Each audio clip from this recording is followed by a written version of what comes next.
Kenapa tumaninah diulang-ulang? Karena setiap gerakan harus disertai tumaninah. Ulah salah-salah singkatnya di ditanya nasi tumaninah tumpah ini ngeunah.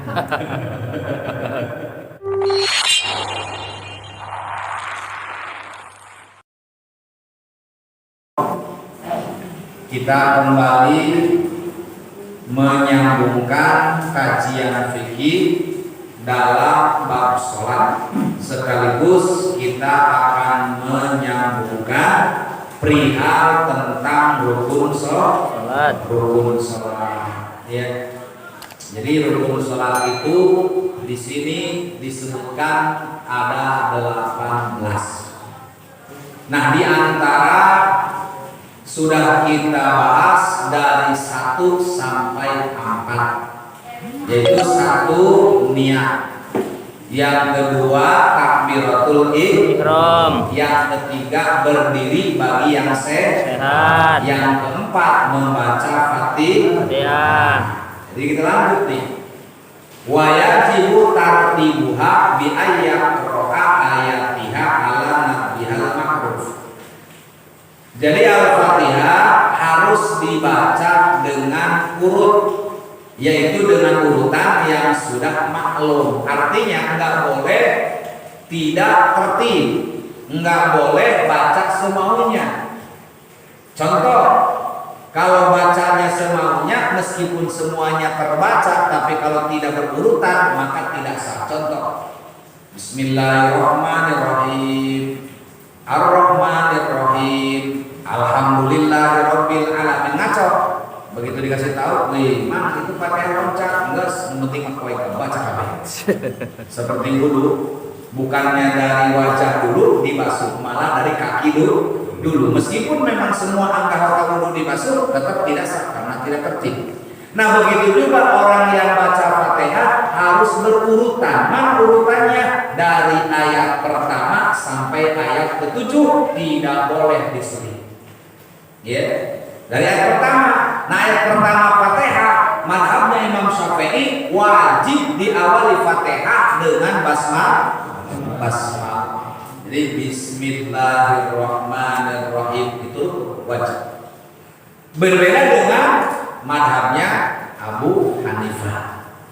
Kalau Abu Hanifah mulai Fatihah dari lafaz hamdalah. Berarti ketika membaca hamdalah, basmalahnya dianggap sunnah. Tapi kalau kita basmalahnya dianggap wajib, berarti sunnahnya ta'awudz. Sebelum Fatihah, sunnah membaca ta'awudz. A'udzu billahi minasyaitonir rajim. Yang penting kan asal kedengaran dengan telinga masing-masing. Walaupun sholat maghrib, sholat isya, sholat subuh, sholat jumat, tahun sunnah, tapi tidak sunnah untuk dikeraskan. Jadi kalau dikeraskan malah jadi makruh gitu. Ya. Jadi harus kita tertib membaca Fatihah. Tertib dalam surat ayatnya, tertib dalam makhrajnya, tertib dalam panjang pendeknya, dan tertib dalam tasdidnya. Itu yang harus kita pahami. Makanya kenapa orang wajib ngaji, wajib belajar supaya ibadahnya benar. Kurang ngaji baik belum tentu benar. Benar enggak? Iya. Kita yang ngaji terus, belajar terus, kita juga enggak mengaku benar. Enggak ada jaminan benar, tapi minimal kalau udah berusaha ada maghfirah di dalam kesalahan. Itu. Ya. Wa yajibu ayran mu'alatuha bi ayasila ba'du kalimatiha bi ba'din min ghairi faslin illa bi qadri tanafus. Di samping itu Al-Fatihah juga harus dibaca berturut-turut, enggak boleh diputus. Ya, dari satu ayat ke ayat lainnya nyambung. Yaitu masing-masing kalimat dibaca setelah kalimat sebelumnya secara langsung. Tidak boleh ditunda. Tidak memisahnya sama sekali, kecuali hanya terpisah dengan satu nafas. Ya contoh, Bismillahirrahmanirrahim. Dipisah oleh nafas. Boleh. Ya, tidak boleh dipisah dengan zikir atau yang lainnya. Artinya dari bismillah sampai waladhdallin baca secara berurutan dan baca secara tertib, tidak boleh ditunda dari awal sampai akhir. Karena kita tahu bahwa rukun sholat di antara yang keempat rukun qauli namanya terdapat di dalam suratul Fatihah. Itu makanya inilah Fatihah. Jadi tidak ada orang Fatihah dibaca di dalam hati. Andai kata orang sholat Fatihahnya di hati, mama sholat cicing baik atau ini di hati dia baca benar ya, karena ini bukan rukun qalbi. Kalau niatnya saat takbiratul ihram baru itu pekerjaan hati. Allahu Akbar, hatinya niat. Berarti kan niat itu di dalam hati. Nah, urusan hati, urusan urusan yang tidak terdengar, urusan yang tidak diucapkan. Ya. Jika ada zikir yang menengah-nengahi antara kelangsungan Al-Fatihah, maka zikir tersebut telah memutuskan syarat berturut-turut. Terkecuali zikir yang berhubungan dengan kemaslahatan sholat, nggak boleh orang baca zikir di tengah-tengah baca Fatihah. Contoh, Bismillahirrahmanirrahim, Subhanallah, walhamdulillah, alhamdulillahirabbil alamin, la haula wala quwwata illa billah. Berarti itu memutuskan arti berturut-turut. Ya. Nah, beda dengan zikir yang membawa maslahat dalam sholat. Misalnya membaca amin di tengah-tengah Al-Fatihah, maka zikir seperti ini tidak menyebabkan terputusnya kelangsungan bacaan Fatihah, karena memang amin bagian daripada sunnah di dalam sholat. Itu, ya. Jadi barang siapa tidak mampu membaca Al-Fatihah karena bodoh atau karena tidak adanya orang yang mengajar, ustaz, kiai, mengerti karena ngaji Quran, tapi karena wajib ini sholat di samping orang tersebut tidak mampu membaca Fatihah, namun dia bisa membaca bagian dari Al-Quran yang lain.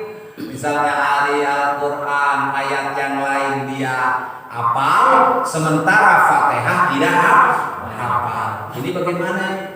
Orang sholat tapi tidak hafal Fatihah, tapi dia hafal ayat surat yang lain. Maka sebagai gantinya, ganti Fatihah, dia harus membaca 7 ayat. Kayak apa nih? Makanya ada 7 ayat hafal Fatihah enggak, akan terbalik. Tapi di sini andai kata orang tersebut tidak hafal Fatihah, boleh diganti dengan ayat 7 ayat yang sama seperti panjangnya membaca Fatihah. Baik ayat itu berurutan atau terpisah-pisah. Enggak berurutan ayatnya seketemunya, boleh kalau memang cuma hafalnya itu. Ini artinya saking wajibnya kita membaca suratul Fatihah. Karena nggak bisa Fatihah bukan berarti tidak sholat. Saya emang nggak mau sholat, kenapa belum hafal? Nggak, tetap wajib sholat. Bisa diganti dengan zikir ayat yang lain. Nah ini jelas keterangannya ya dalam Al-Quran. Jika tidak bisa membaca Al-Quran sama sekali, ya kalau tadi nggak bisa Fatihah boleh diganti. Ini mah gantinya juga nggak ada. Ya, surat pun dia nggak hafal satupun. Maka sebagai gantinya dia harus membaca zikir yang hurufnya tidak kurang dari huruf Al-Fatihah. Atau ribet kenapa? Ribet kenapa? Dia membaca zikir, tapi sekira-kira zikir itu tidak kurang hurufnya seperti jumlah huruf suratul Fatihah. Jadi ini sindiran sebenarnya supaya mau belajar. Masanya sih nggak bisa Fatihah kalau mau belajar itu. Iya. Fa'in lam yusil Qur'anan wala dzikra waqafa qadra Fatihah. Ini yang terakhir. Jika tidak bisa membaca Al-Quran, tidak bisa membaca zikir, sama sekali nggak bisa apa-apa, apakah harus tidak sholat? Tetap hukumnya wajib sholat. Maka sebagai gantinya dia harus berdiri yang lamanya sama dengan berdiri membaca Fatihah. Tuh.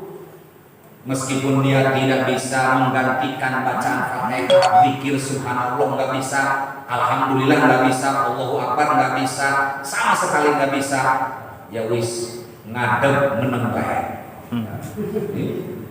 Yang penting menantung, sakumaha nantung lilana maca Fatihah. Tuh. Jadi nggak ada ampun, nggak ada, inilah yang disebut harga mati. Apapun yang terjadi tetap wajib sholat.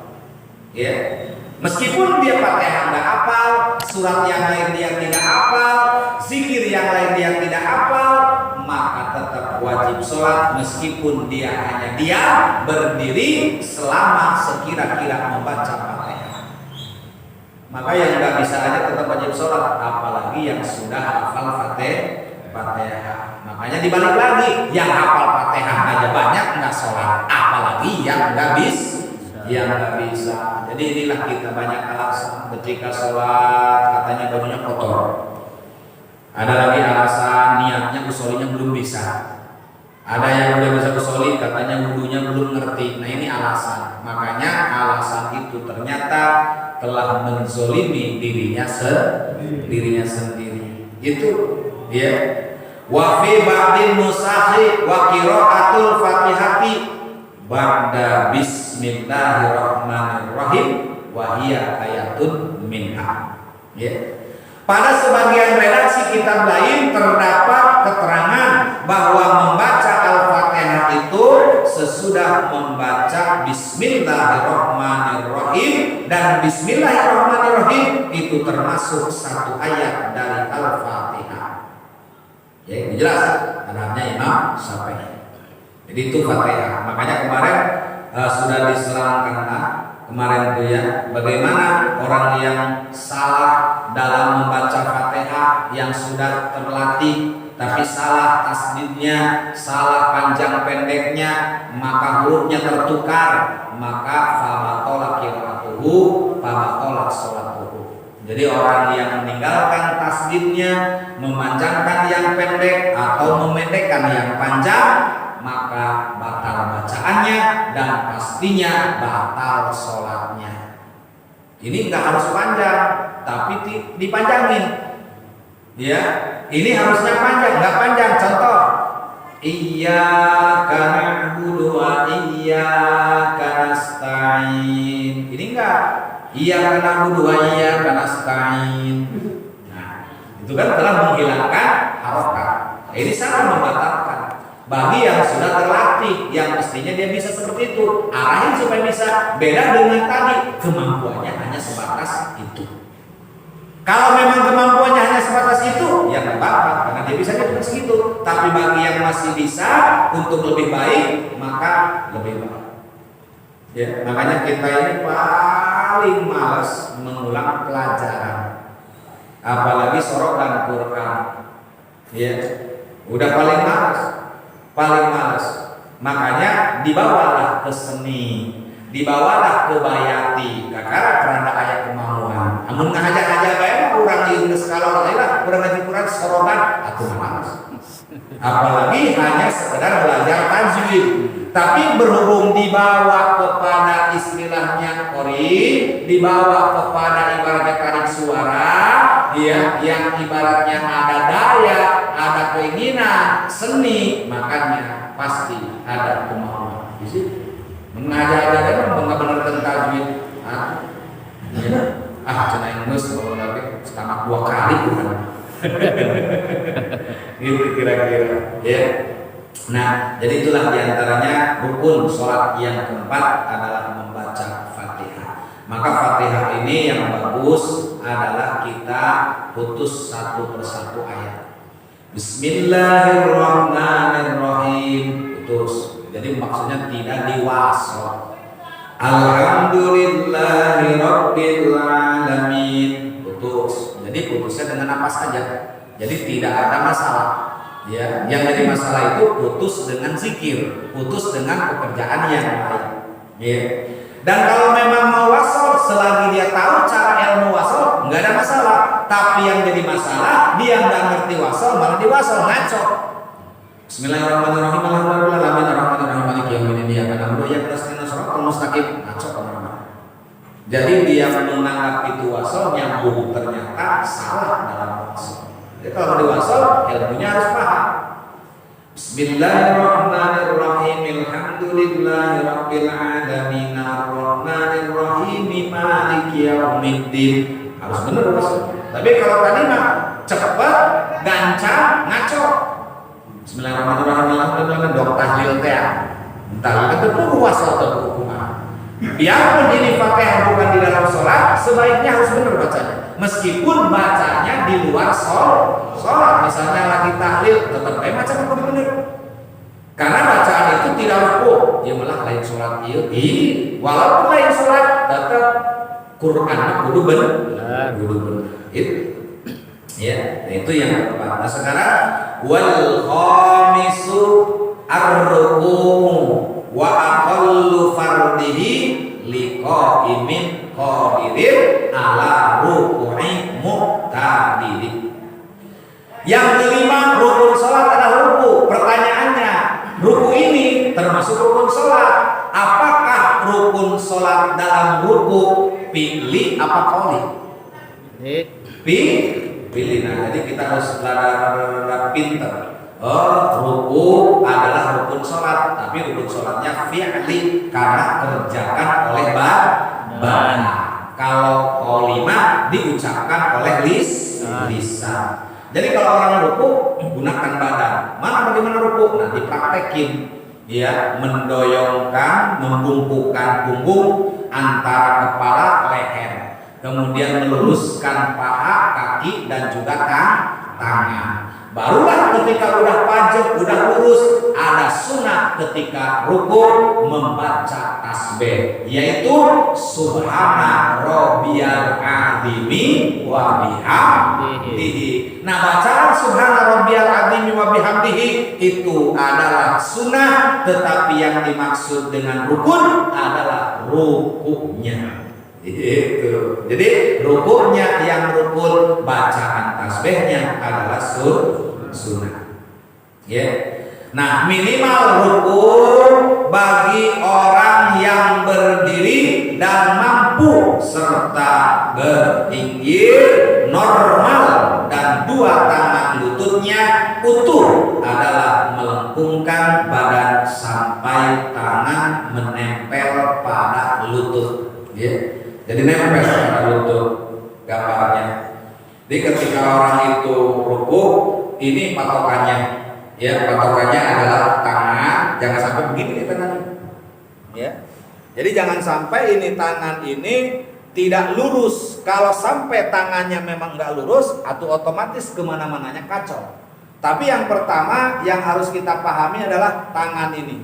Dua telapak tangan usahakan nempel di lutut. Jangan dilebih-lebihi, jangan dikurang-kurangi, lurus. Maka kalau sudah bisa meluruskan lutut dan tangan, maka tinggal kita angkat, diseimbangkan.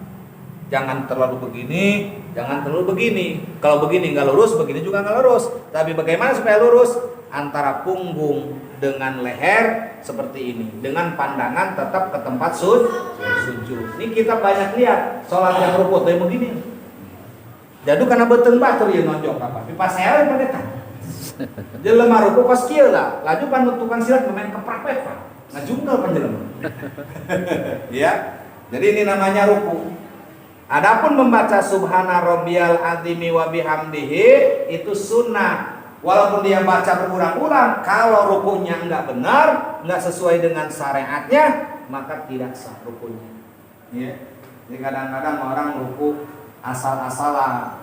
Nah kemudian turun naik daripada ruku itu nanti hitungannya lain, bukan lagi ruku, namanya nanti itidal, ya.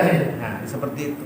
Makanya Ini kita praktek contoh bagaimana yang namanya ruku, yaitu tadi ulama menyebutkan meluruskan antara punggung, leher dan kepala, sehingga disebutkan sebagaimana papan. Jadi papan itu kan rata. Ya, lamun cek yai mah, lamun jelema hayang praktek ruku, bener rukuna, lamun kopi diteun di luhur tonggong ruku teu kabur, penting sebenarnya ruku. Itu ya, jadi seperti itu benar namanya. Jadi disitulah ada yang namanya tumanina. Karena tumanina termasuk daripada rukun sholat.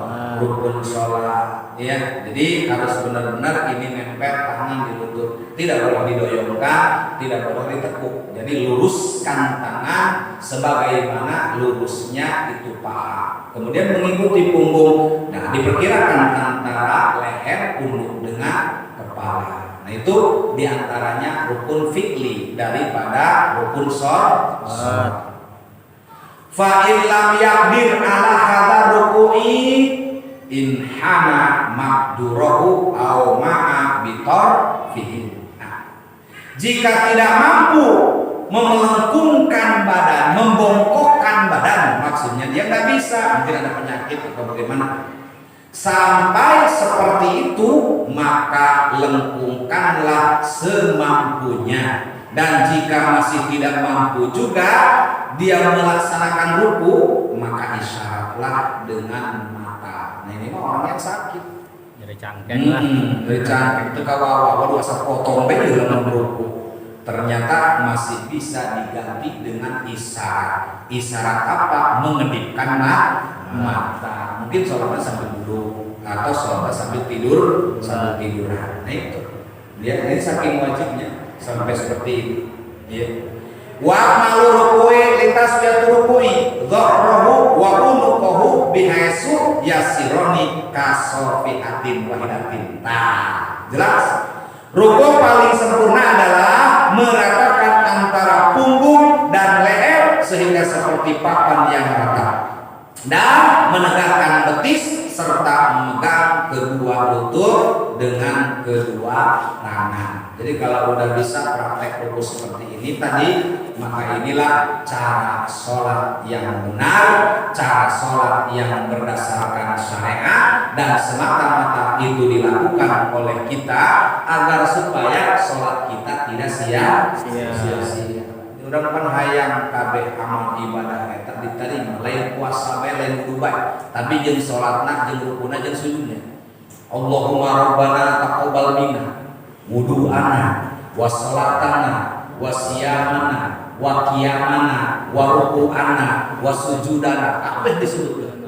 Mun cek bahasa urang ya Allah, terimalah wudunya kami, terimalah puasanya kami, terimalah ketika berdirinya kami dalam sholat, terimalah ketika rukunya kami dalam sholat, sujudnya kami, takbirnya kami, tasbihnya kami, bacaannya kami, itu semua sampai dititipkan dan diserahkan kepada Allah. Saking apa? Saking takoba, kuhayang diterima. Mana nungkak tarima bunga urang. Doang urang capek-capek gawe teu katarima ditolak. Waduh, kosong aja. Namanya kerja bakti. Gawe capek gawe teu kapake. Mending teu kapake ku jelema. Cobalah mun teu kapake ku Allah, rugi udah temenan ganjaran alias tidak sah. Lalu bagaimana supaya sah ibadah kita? Makanya inilah harus kita belajar. Wasalisu tumaninatu wa hiya sukunun ba'da harakatin fihi ayruhi. Yang keenam adalah tumanina. Rukun sholat yang keenam tumanina di dalam rukun, yaitu tenang setelah gerak. Maka ketika kita jelek ruku, tenangkan dan luruskan. Saat udah lurus, disitulah tumanina. Untuk membuktikan membaca tumanina, maka disebut zikir tadi, baca tasbih. Subhana rabbiyal azimi wa bihamdihi. Jadi ketika orang membaca tasbih itu menerapkan arti tumanina. Jadi kalau orang nggak baca tasbih, nggak baca apa-apa, bagaimana kita meyakini bahwa kita sholatnya tumanina?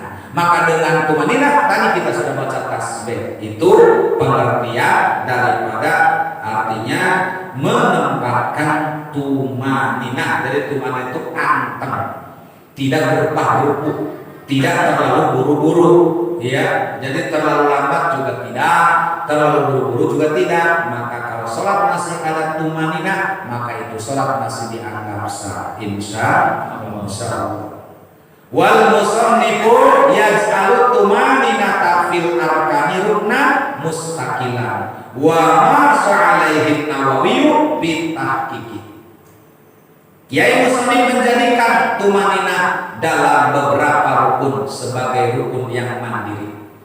Imam Nawawi dalam kitab Tahqiq juga demikian. Artinya sepakat di antara para imam menyatakan, terutama Imam Nawawi dalam kitab Tahqiq, bahwa di antara rukun yang mandiri dalam sholat adalah tumanina. Jadi ketika orang gerakan dalam sholat harus disertai dengan tumanina.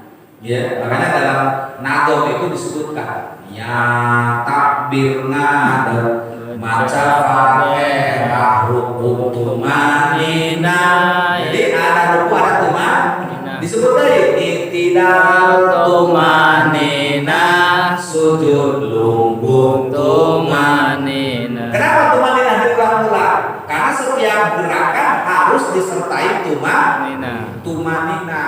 Ulah salah singkatnya di ditanya nasi tumanina tumpah ini ngena.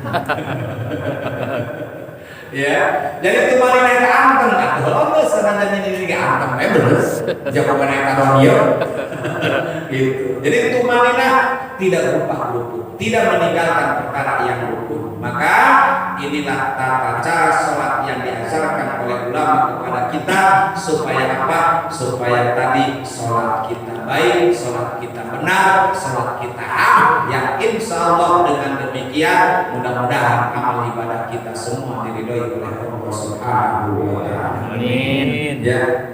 Masih banyak yang ke-7, 8 dan selanjutnya insya Allah masih kita akan lanjut tetap tolong ilmi sampai datang pada tawakuf. Bahkan sesudah tawakuf kalau masih Allah berikan sehat panjang umur tetap kembali ke majlis. Ini saja yang dapat saya sampaikan. Mohon maaf segala kehilafan kekurangan. Hadanallahu wa iyyakum ajmain. Wassalamualaikum warahmatullahi wabarakatuh.